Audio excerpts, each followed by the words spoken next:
अंतर्राष्ट्रीय बाल अधिकार दिवस के अवसर पर बेटी बचाओ बेटी पढ़ाओ योजना एवं शक्ति के अभियान के अंतर्गत अंतर्राष्ट्रीय बाल अधिकार दिवस के अवसर पर शक्ति संवाद कार्यक्रम का आयोजन विभिन्न स्थानों पर एवं विभिन्न अधिकारियों की अध्यक्षता में आयोजित कराए गए।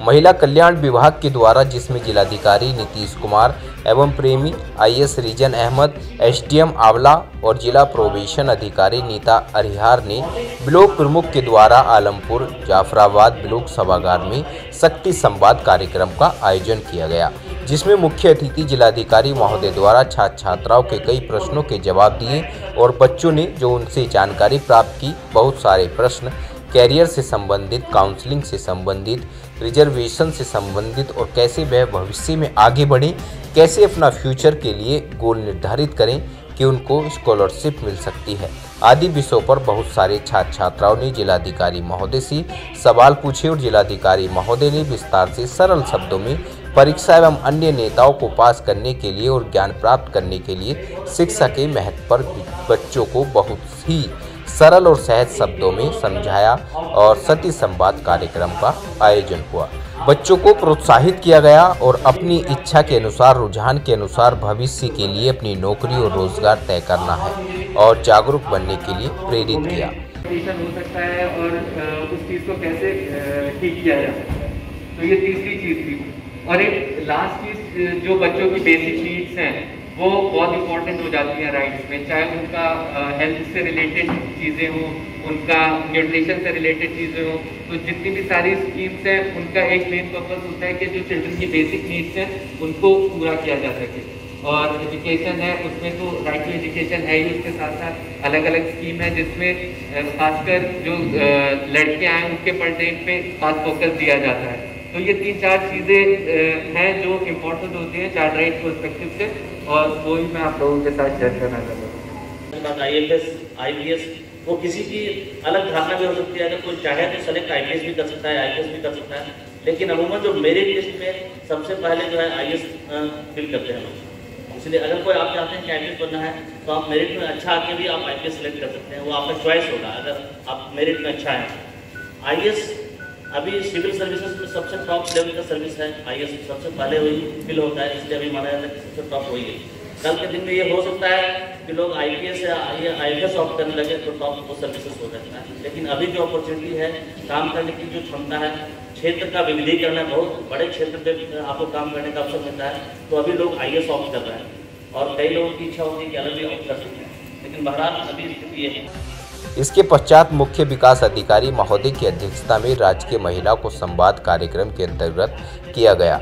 मुख्य विकास अधिकारी महोदय द्वारा बालिकाओं को शिक्षा से जोड़ने एवं को निरंतर प्रशिक्षण, रोजगार प्रशिक्षण देने के लिए निर्देशित किया और बेटियों को भी यह बताया गया कि भविष्य में आत्मनिर्भर होना बहुत आवश्यक है।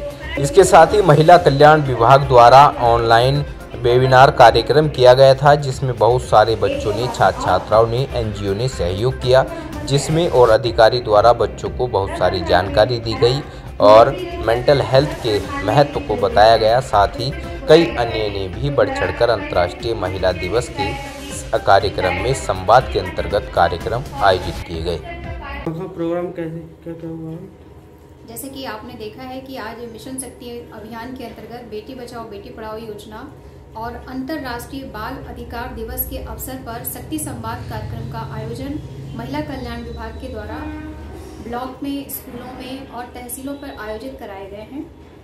जो हमारा शक्ति संवाद का प्रमुख कार्यक्रम था वो आलमपुर जाफराबाद ब्लॉक सभागार में जिलाधिकारी महोदय श्री नीतीश कुमार की अध्यक्षता में आयोजित कराया गया था, जिसमें प्रभारी खंड विकास अधिकारी trainee IAS Junaid Ahmed sir, SDM, BDO और जिला प्रोबेशन अधिकारी मैं उपस्थित रहे और साथ ही काफ़ी संख्या में छात्र छात्राएं और आंगनबाड़ी की महिलाओं ने उसमें प्रतिभाग किया। शक्ति संवाद के अंतर्गत बच्चों के अधिकार, बच्चों की जो जिज्ञासाएं थी अपने भविष्य के लिए, पढ़ाई को लेकर के, नौकरी को लेकर के और क्या हमारे समाज में समय चल रहा है, इससे संबंधित छात्र छात्राओं ने जिलाधिकारी महोदय से बहुत सारे प्रश्न पूछे और संवाद कार्यक्रम का आयोजन हुआ। जिलाधिकारी महोदय द्वारा छात्रों के प्रश्नों को बहुत ही सहज और सरल शब्दों में जवाब दिया गया और उनकी जो डाउट्स थे उनको क्लियर किया गया। संवाद के अंतर्गत सर द्वारा भी बच्चों से प्रश्न पूछे गए, जिसमें बच्चों ने भी काफ़ी प्रश्नों का जवाब दिया। जुनैद अहमद सर ने भी इसके बारे में अवगत कराया कि प्रश्न पूछना और जिज्ञासा बनाए रखना एक अच्छी आदत होती है, तो बच्चों को ये आदत अपने आगे अंदर लानी चाहिए। मैंने अपने महिला कल्याण विभाग की योजना के अंतर्गत child protection scheme, one stop centre scheme, मुख्यमंत्री कन्या सुमंगला योजना, विधवा पेंशन, एडॉप्शन और किशोर न्याय बोर्ड, बाल कल्याण समिति, पॉक्सो एक्ट, जेजे एक्ट आदि के विषय में संक्षिप्त जानकारी देते हुए बच्चों को जानकारी दी और जिलाधिकारी महोदय द्वारा भविष्य में बच्चे सफल हों, इन शुभाशीष बच्चों के साथ शक्ति संवाद कार्यक्रम का आज आयोजन आलमपुर जाफराबाद में ब्लॉक में किया गया था। इसके पश्चात मुख्य विकास अधिकारी महोदय श्री चंद्रमोहन गर्ग IAS सर द्वारा राजकीय महिला शरणालय में रहने वाली हमारी किशोरियों को अंतर्राष्ट्रीय बाल अधिकार दिवस के अवसर पर शक्ति संवाद कार्यक्रम में प्रतिभाग किया गया और बालिकाओं को एक इनोवेशन नवोन्मेष से जोड़ा गया कि बेटियां जब तक हमारे महिला शरणालय में हैं कोरोना आपदा से निपटने के लिए प्रदेश भर में सरकारी अस्पतालों में करोड़ों की संख्या में पैरासीटामोल की अधोमानक वाली घटिया गोलियां मरीजों को बांट दी गई। बरेली जिले में भी 4 लाख से ज्यादा गोलियां मरीजों को खिलाई गई, लेकिन इस दवा की FSDA लैब में जब जांच कराई गई तो वह अधोमानक पाई गई। औषधि विभाग ने तुरंत इसका वितरण रोककर स्टॉक सीज कर दिया है। आपको बता दें कि FSDA की लैब में रिपोर्ट आने के बाद CMO विनीत कुमार शुक्ल का कहना है कि कल औषधि निरीक्षक ने पैरासीटामोल के नमूने फेल होने की जानकारी दी थी, जिसके बाद से पैरासीटामोल का स्टॉक सीज करा दिया गया है। यह पूरी दवाई उत्तर प्रदेश औषधि पूर्ति निगम ने द्वारा सरकारी अस्पतालों को दी गई थी। अब जो रिपोर्ट आई है उसके बारे में शासन को अवगत करा दिया गया है। ये कल औषधि निरीक्षक द्वारा अवगत कराया गया कि जो पैरासीटामोल दवा का उन्होंने सैंपल लिया था वो अधोमानक पाया गया।